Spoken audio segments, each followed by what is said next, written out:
Hi there, I'm Oluwakemi. I create educational videos for both students and teachers, as well as some other helpful do-it-yourself videos. And if you are watching my video for the first time, please leave a comment below, share and like, and please do click on the red subscription button. Thank you for watching. Enjoy and be educated.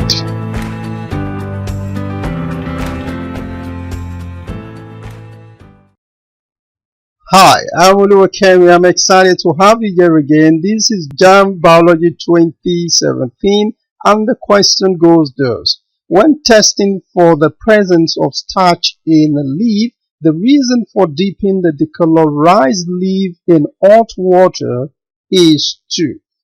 Normally, to detect starch in a leaf is when the inner part of a leaf, which was originally green, turns blue-black on adding iodine solution. So this normally shows that this part of leaf contains starch.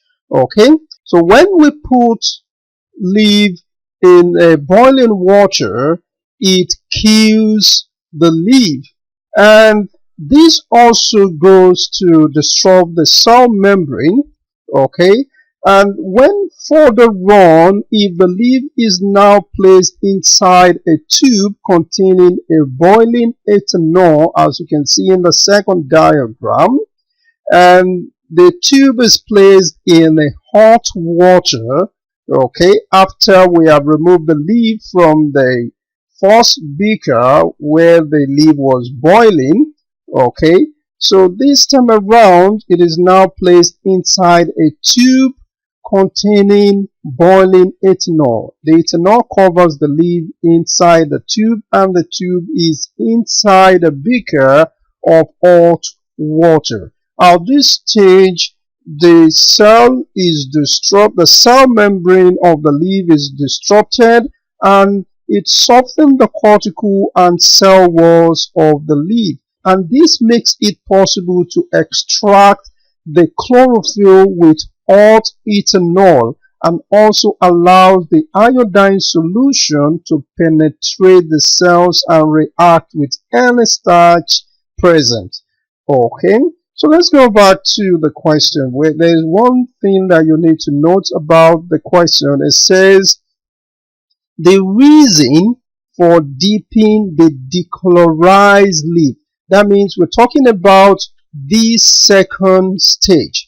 Okay, because the leaf has gone through boiling and the leaf has been decolorized. So what is the reason for now dipping this decolorized leaf in hot water again? Okay, it is still to soften the cortical, to soften the leaf. The process of boiling, putting the leaf in the boiling water, kills the leaf, but the reason for all this, putting the leaf in the boiling water and hot water, is to disrupt the cell membrane, soften the cortical and the cell wall. Okay, so let's go to the answer option. Option A says detect the starch. No. Option B kills the leaf. Of course, in the process, this kills the leaf. In the process of boiling, it kills the leaf. Okay. Option C, the reason at the stage where the leaf is already decolorized and even before then is to soften the leaf. So the answer option C is the right answer. Thank you for watching. See you in the next video. Bye-bye.